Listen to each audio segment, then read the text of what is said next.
আমি অধ্যাপক doctor Nasiruddin, oral and maxillofacial surgeon, অধ্যাপক ও বিভাগীয় প্রধান, ওরাল অ্যান্ড ম্যাক্সিলোফেশিয়াল সার্জন বিভাগ, সাপ্পুরা ডেন্টাল কলেজ অ্যান্ড হসপিটাল। আমি কথা বলবো চোয়ালের জয়েন্টের সমস্যা নিয়ে। অনেক সময় দেখা যায় মানুষ কেউ হা করতে চোয়ালের জয়েন্টে শব্দ হয়, অথবা স্বাভাবিকভাবে হা করতে পারে না, হা ঘুরে যায়, খাবার কামড় দিলেই জয়েন্টে ব্যথা করে।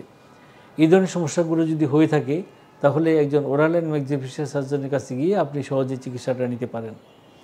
অনেক সময় যা করা হয়, যদি শুধুমাত্র ক্লিকিং সাউন্ড, যেটা শব্দ হয় কানের সামনে, এই ধরনের শব্দ হলে সাধারণত একটা স্প্রিন পরিয়ে অথবা একটা ইঞ্জেকশনের মাধ্যমে রোগীকে সুস্থ করে দেওয়া যায়।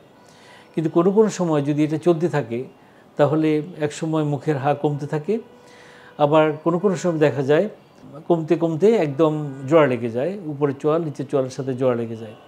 এই ধরনের সমস্যাগুলো যদি হয়ে থাকে তাহলে অপারেশনের মাধ্যমেই চিকিৎসা করতে হয়।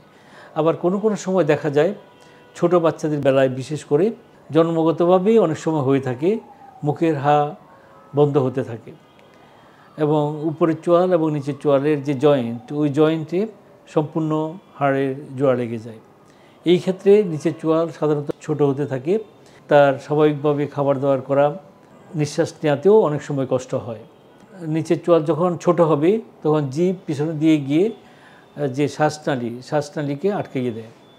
এই ধরনের সমস্যা যদি হয়ে থাকে তাহলে নিচের চোয়ালকে অনেক সময় আমরা অপারেশন করে প্রথমে জয়েন্ট থেকে উপরের চোয়াল নিচের চোয়াল আলাদা করে থাকি,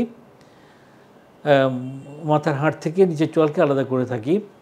তারপর যেটা করে থাকি, অপারেশনের মাধ্যমে আমরা নিচের চোয়ালকে বড় করতে পারি।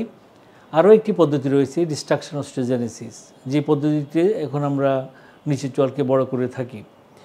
এই পদ্ধতি বড় করা মানে সম্পূর্ণ চোয়ালটাই বড় হয়ে যাওয়া। এটি আমরা এখন খুব সুন্দরভাবে করছি। কাজেই চোয়াল যদি ছোট হয়ে থাকে তার চিকিৎসাও আমরা সঠিক সময় যদি করতে পারি তাহলে সুন্দরভাবে চোয়াল বড় করে উপরে চোয়াল নিচের চোয়ালের মধ্যে একটা সামঞ্জস্য আনা সম্ভব। আবার কোনো কোনো সময় দেখা যায় বয়স বাড়তে বাড়তে নিচের চোয়াল বড় হতে থাকে। এই সমস্যা যদি কারো হয়ে থাকে তাহলে আমরা যেই পদ্ধতিতে চিকিৎসা করে থাকি, প্রথমে অর্থোডন্টিক ট্রিটমেন্ট, যেটা আঁকাবাঁকা দাঁত সোজা করা, এই চিকিৎসাটা করে দাঁতকে একটা পজিশনে নিয়ে আসি। তারপর আমরা নিচের চোয়ালের অপারেশন করে অপারেশনের মাধ্যমে নিচের চোয়ালকে পিছনের দিকে সরিয়ে দিই, যাতে করে রোগী উপরের দাঁত এবং নিচের দাঁত ঠিকভাবে বসে এবং ঠিকভাবে গ্রাইন্ড করতে পারে, রোগীর মুখে সৌন্দর্য ফিরে আসে।